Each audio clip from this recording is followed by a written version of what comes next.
Hello people, and welcome back to another City Skylines tier video. I hope you're having a wonderful day. Today we're going to have a look at the 9 combined maps from the Mass Transit, Natural Disasters and Green Cities DLCs. Each of these DLCs only came out with 3 maps, so rather than doing smaller videos with 3 maps each, we will do all these together in a hit of 9 today, before finishing the map tier list next week with the Industries DLC. But otherwise, 9 maps to look at today. Let's get started, shall we? So first up from the Green Cities DLC is Eden Valley, and this for me falls into a very healthy A-tier map. So Eden Valley is a temperate themed map with a 79% buildable area. It has all available outside connections and all available natural resources. Taking a look at those natural resources, you are getting some pretty significant and enormous oil fields up in the northwest of the map, with a nice mix of fertile land and ore in and around the centre. Taking a look at the wind map for Eden Valley, indeed around the coast and across the mountain peaks. Very windy, also along the rivers as well. The terrain is extremely friendly towards beginners, lots of flat buildable space in the plains, and a nice mix and variation of terrain. There are some more hardcore mountains towards the northeast, and then some more rolling hills towards the southwest. If you're interested in playing with some fishing on Eden Valley, then you're going to be getting pretty much everything. Nice even splits across the 4 main water sources in the map, so plenty of fishing opportunities without too much terraforming in this map as well. And indeed, welcome back to Eden Valley, everyone. This is the map that I built my first ever city on this channel. This is the home of Frenwood. I guess it holds a little soft spot for me, but let's have a little look around. So it's a nice, beginner-friendly, pretty safe temperate map. Definitely nothing seriously wrong with it, but probably nothing to take it into an absolute must-play either. So this is your starting tile, where you do get access to some ore very early on in the game as well. You see these dark little ore patches, and then also some nice waterfront opportunities as well, as you'll be building nearby the map's main river. Indeed, all of our connections are safe. There's no horrendous jank or nasty terraforming happening in Eden Valley, and you are greeted with your regular vanilla 3-way interchanges. The coast is something that I really enjoy on this map. You do have lots of low-lying coastline, indeed some higher coastline as well. And both of these coastal areas do actually accept ships, so you can have harbours on either side of the map. The map is definitely friendly to 821 tiles, especially towards the southwest, but you'll probably struggle to build anything significant over near these mountains. You're definitely going to be doing with some sort of rural towns out here, right, if you are going to be playing with the 821 tile mod. But otherwise, it's fairly sensibly terraformed everywhere. There is some kind of knobbly-bobbliness, but nothing that's too severe, and it does blend in pretty naturally with the landscape as well. And that's kind of it for Eden Valley. It is a very safe, super beginner friendly map, and of course comes with one of the best DLCs as well in the form of Green Cities. So if you like the temperate theme, it's definitely not up there with the kind of must play temperate maps that we've looked at across these tier lists, like Azure Gulf from the Sunset Harbour DLC. But if you do enjoy a temperate theme with all your resources, some possibilities for enormous oil fields in this map with lots of coastal builds as well, Eden Valley is a very strong A-tier in my opinion. Next up is Grand Rivers from the Green Cities DLC, and this is going to fall, yet again, into another A-tier. So Grand Rivers is a tropical themed map with one of the highest buildable areas available in the game at 80%, all available outside connections and all available natural resources. Taking a look at the natural resources, we are greeted with some significant deposits of ore leading to some huge possible ore quarry builds, alongside some significant oil fields as well, with spatterings of fertile land. Taking a look at the wind, super windy, wind turbine lovers will not struggle at all on Grand Rivers. Taking a look at the terrain, it is one of the most beginner friendly maps you're ever likely to see, with lots of buildable space covering nearly all of the map, with some rolling hills popping up here and there. If you're looking to build kind of a mega near million population city and you need lots of space to squeeze in as many buildings as you can, Grand Rivers is a good contender for a build like that. And taking a look at the fish, again everything is split pretty evenly, with anchovies being the least popular option, but plenty of salmon, shellfish and tuna knocking around as well. And again, we're coming into A tier because it's so beginner friendly, it's so safe, and it's just a nice sensible map. There's nothing wrong with it, but again there's probably nothing amazing that takes it into a must play. Here is the starting tile, again greeted by a regular vanilla interchange and highway roads. Enter into some hillside and waterfront opportunities, so a little bit of variation where you actually start in the city. And all of the networks have been wonderfully considered and factored into the terrain as it passes over the rivers. Zero network jank here, and nice symmetrical bridges. Always a fan of that, right? Likewise with the rail line as we come over the river as well, but we do have a touch, very, very slight touch of dimensional tearing, but again, nothing that can't be fixed just by amending the node yourself. Now there is one quite unique thing about Grand Rivers, and this is the terraforming. It's very hard to describe, it's a little bit obvious, almost quite terraforming is the word. It's been very heavily chiseled. You can really see the effect that it gives from the bird's eye view, especially over here in these fields. All these it's almost like 8-bit ridges, like they don't quite have the pixel count to create a straight line. So it's kind of got that little jagged edge to it, but I don't mind it. This could lead to some very interesting builds out here. If you were to respect all of this topography and constantly have roads following these gradients, you could create a very unique looking suburb using the terrain on Grand Rivers. If not for it looking a little bit weird in some places, but you can look past it. It's also happening over here as well. Interesting. Can't really see it too much from the ground level. It's mainly the bird's eye view you really tend to sort of catch these ridges. But otherwise, that is it for Grand Rivers. Some really unique terraforming and terrain to work with if you want to challenge yourself with a build like this. But besides that fact, you'll be getting a super buildable, nice beginner-friendly tropical map to work with all your resources, all connections, and some nice building opportunities available with the rivers in this map as well. Decent A tier for me. Next up is LavenderLake, which is the final map from the Green Cities DLC. And unlike its brethren, it is going to fall into a pretty underwhelming C tier. So LavenderLake is a boreal-themed map with a 75% buildable area, has all available outside connections and all available natural resources. Taking a look at those natural resources, pretty enormous deposits of oil and ore and fertile land, not really spread around the map that much, they're kind of enormous clusters of them. So your industrial builds will very much have to be enormous in order to make the most out of the available resources here without painting in your own. Taking a look at the wind, starting tile is incredibly windy, as are the coastlines, and weirdly enough some of the flatlands where the mountains aren't really that windy, but there's your wind map. Taking a look at the terrain, it's nice fairly flat bowls to work with, and then the 81 tile radius is relatively friendly in the north and the west, but the south and the southeast are relatively mountainous but not too severe. It is very much a shellfish party with some pockets of salmon that have managed to find their way in there as well. So indeed, if it doesn't feel too bad on the initial kind of look over there, then why is it C tier? And it's just because it's a little bit kind of underwhelming for a boreal map, in my opinion. There are definitely much better boreal maps to play than this. Two that come to mind immediately are Murky Coast and Wolf Creek from the Campus DLCs. Knocking around near the starting tile, you do have forestry, water and oil immediately available nearby for LavenderLake. And you've got all your regular connections here. I do actually kind of like how this has worked out.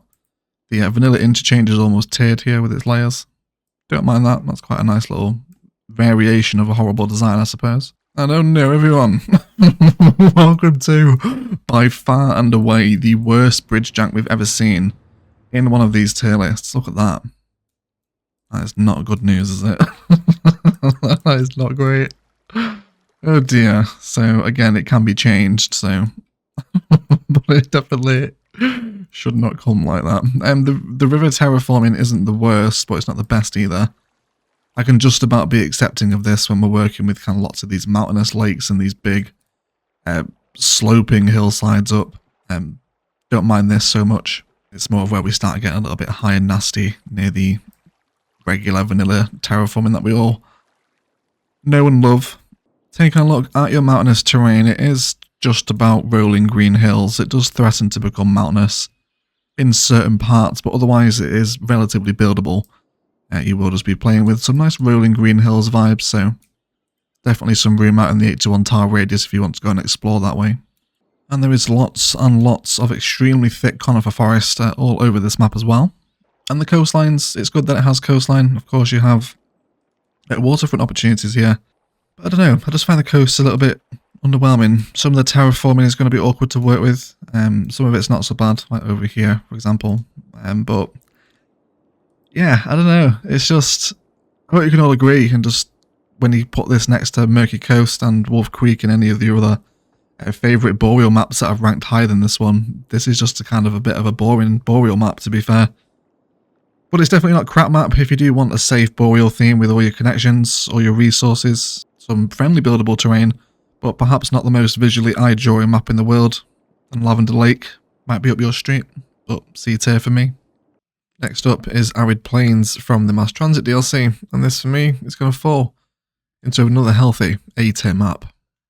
So Arid Plains is a temperate theme map with a 79% buildable area, has all available outside connections, and all available natural resources. Taking a look at the natural resources, you will find some relatively small oil pockets up near the coastline at the mouth of the river, with ore and fertile land beginning to appear near the Rolling Hills area of the map. Taking a look at the wind turbine map, it is pretty windy everywhere you go. You won't really ever struggle to find a spot to place a wind turbine.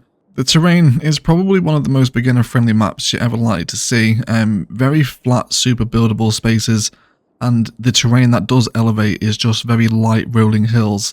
So if you're not a fan of playing with any kind of mountains, Arid Plains is a good shout for that. And again, coming into the fish, big tuna and shellfish parties, with a little bit of salmon sandwiched in between. So if you're a beginner and you want lots of flat buildable space with all your resources, all your connections, some nicely, sensibly terraformed wide waterways as well, Arid Plains is great. I actually very nearly started the new Noob's Guide series on this map before I decided I should probably make it a base game vanilla one instead. And it's super friendly to beginners. Nice, flat, open starting tile here. Waterfront opportunities as well. We do get some nice shift in terrain where the river actually becomes a waterfall as it comes down to sea level, which I like, and it's been somewhat elegantly detailed with the rocks and the little elevated land masses, so a little bit of appreciation for some vanilla landscape detailing. And then down the opposite way of the rivers as we head into the valley, we're getting some nice kind of rail on river on highway action as we're running with parallel networks straight in and out of the map. So very cool possibilities with this sort of design to factor in a nice wide river around some sort of downtown build across very flat terrain. So you can get some very heavy American city vibes on a map like Arid Plains. You also have a little lake up in the mountains with yet another rail connection. There are two dead rail connections very close to the starting tile, so definitely a map that you'd want to build an extensive train network on right from the start. And then the rolling hills are just that, not too many trees or anything of interest, just rolling hills as the train line flows through them, so you can definitely build on this sort of terrain.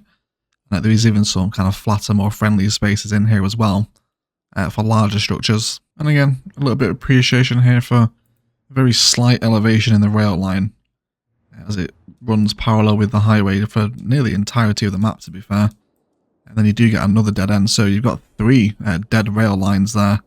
There's one here, here, and here, all within a few tiles of the starting tile, so train boys can rejoice. But otherwise, Arid Plains, some really nice opportunities here and extremely beginner and 8-to-1 tile friendly. And again, if you're looking to go for one of those enormous mega metropolis cities, Arid Plains would also be a good shout for that. There's nothing absolutely outstanding that takes it into a must play. Again, it doesn't really stand up to the kind of the must play temperate maps like Azure Gulf, but definitely a really good one. I nearly played on this. I like Arid Plains. A tier for me. Next up from the Mass Transit DLC is Regal Hills. And this could possibly be a contentious one, and we're going to need to talk about why. But initially, I'm going to put it into a must-play. So Regal Hills is a European-themed map with a 72% buildable area.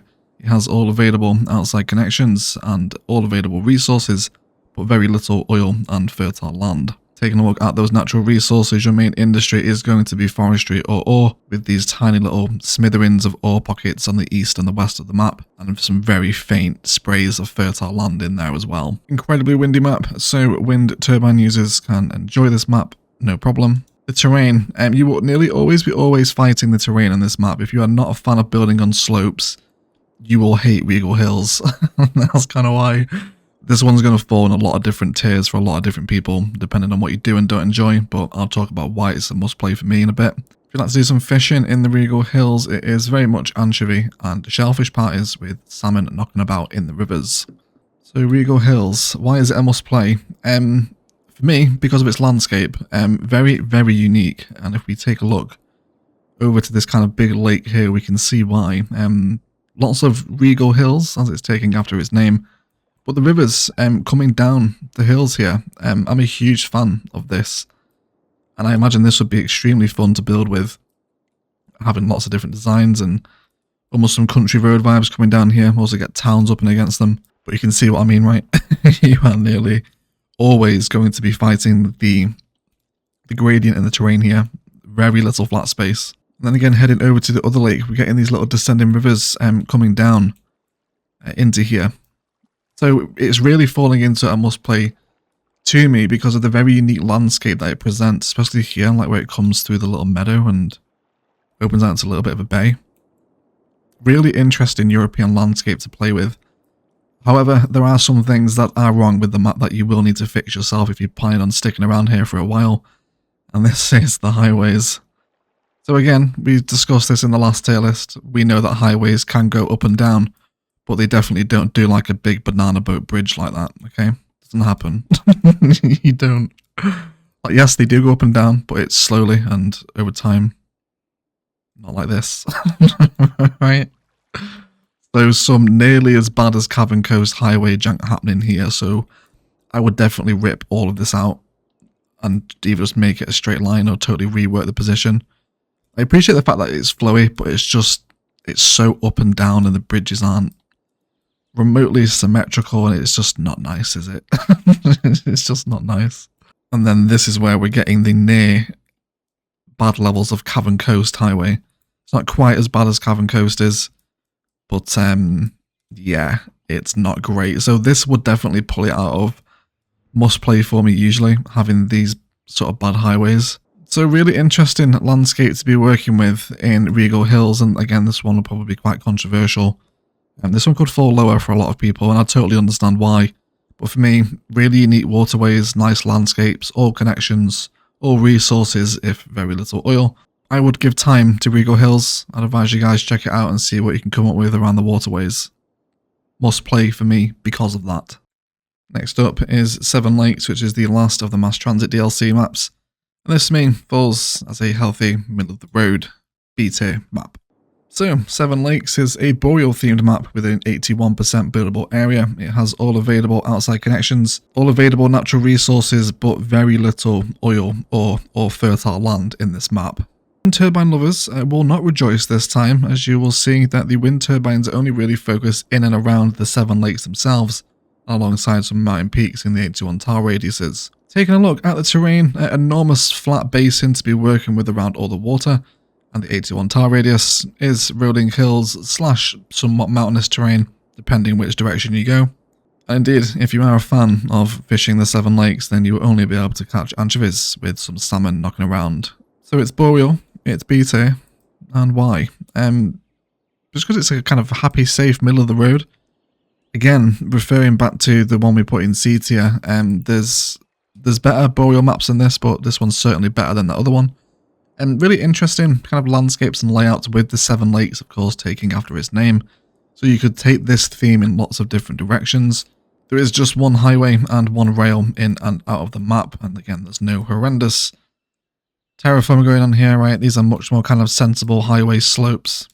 Okay, happier with these compared to Regal Hills and Cavern Coast, etc. But looking away from the water, this is what you will see. It is evergreen as far as the eye can see, with a train line just making itself known. The mountains on the outside of the map are actually quite pretty, and some of them have been nicely terraformed, and again, kind of some of them fall under rolling hills.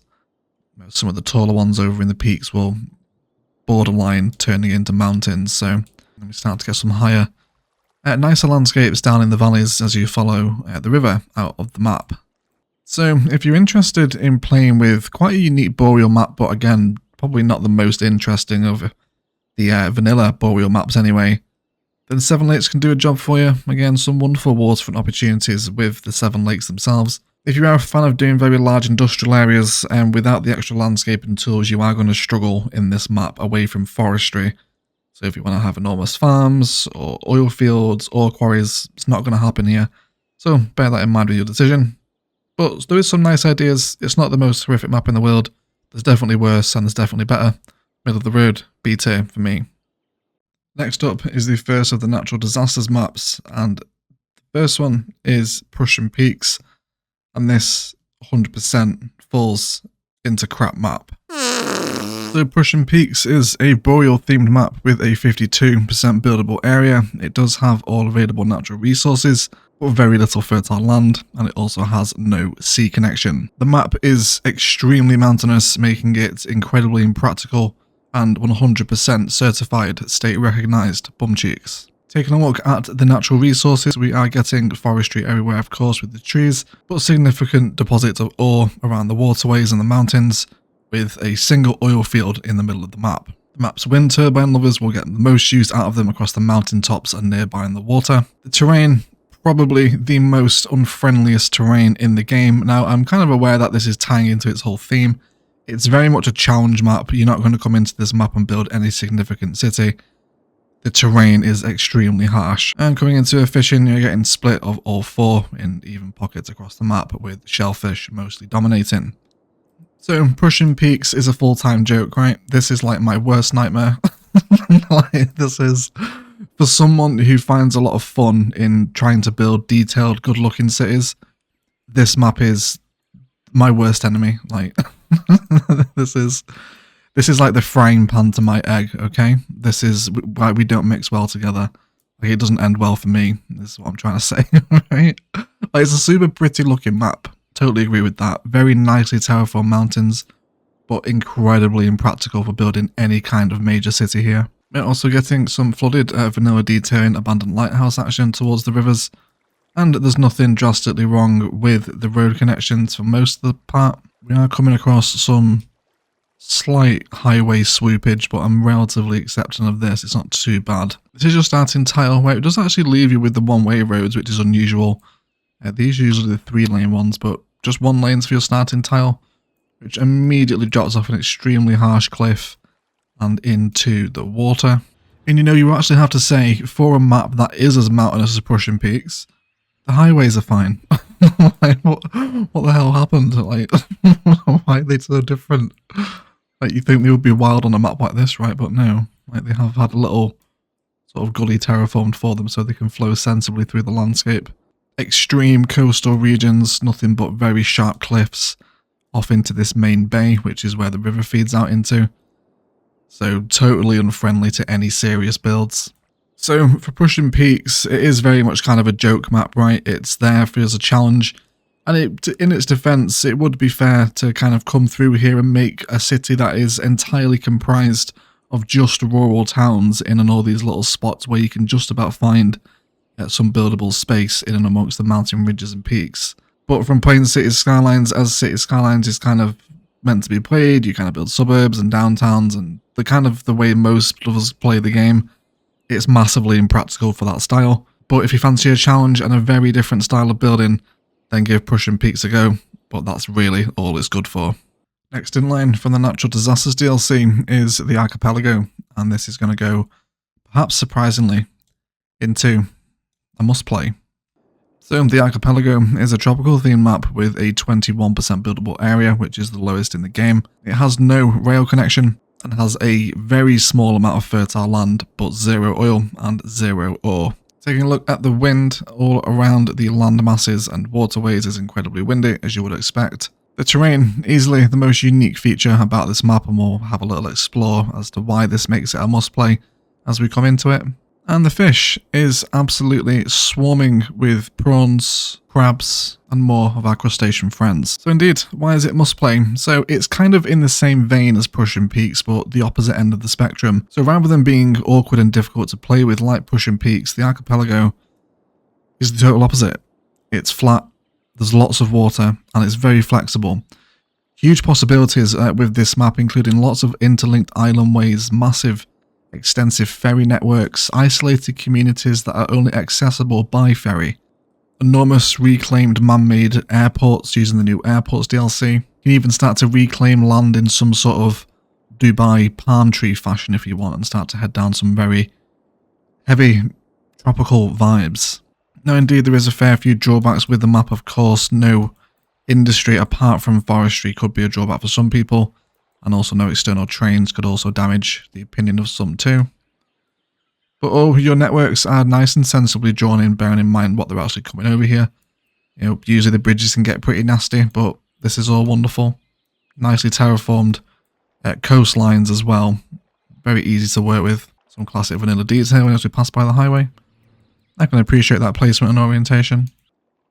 And you will start to encounter some stronger and bolder land masses towards your 8 to 1 tile radius.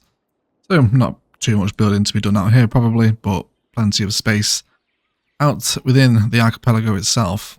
So it's definitely fallen into a must play here because of its terrain. There is a fair bit missing, so that will bring it down for a lot more people. Equally as much, this could totally go the same way as Prussian Peaks for a lot of people, just totally unworkable terrain that they hate building with. The same will also apply to this other extreme end of the spectrum as well. But this one's a lot more flexible, a lot more playable, and a lot more enjoyable, so therefore it goes into must play for me just because it's so unique. Give the archipelago a try, lots of isolated water community opportunities here. See what you can come up with. And last up, we have the Dust Bowl from the Natural Disasters DLC, and this falls as a relatively safe, if not underwhelming, B tier map. So the Dust Bowl is a temperate themed map with an 82% buildable area. It does have all available natural resources, but very little oil and ore, and it also lacks a train connection. Taking a look at those natural resources, it is pretty kind of spread very lightly across the map. Not vast amounts of industry to be had here outside of forestry and fishing. Taking a look at the wind, all around the coastlines and the riverways are your most windy spots, some up on the mountain peaks too. Taking a look at your terrain, there's a lot of similarities here to kind of Arid Plains and Seven Lakes that we've looked at today. It's a very safe, lightly hilled, somewhat mountainous, beginner-friendly map to get to grips with, just in the temperate theme instead of boreal this time. And the fish is split with everything in nice big chunks as well. Tunas in the rivers, shellfish in the north, and then anchovy and salmon down in the south. And it very much does feel like Arid Plains, but with more trees. It's just kind of that very nice, safe, super beginner-friendly, temperate map, if not for a little bit of water insanity as you load into the map. So there is actually a tsunami happening, which I guess is appropriate for a natural disasters map, right?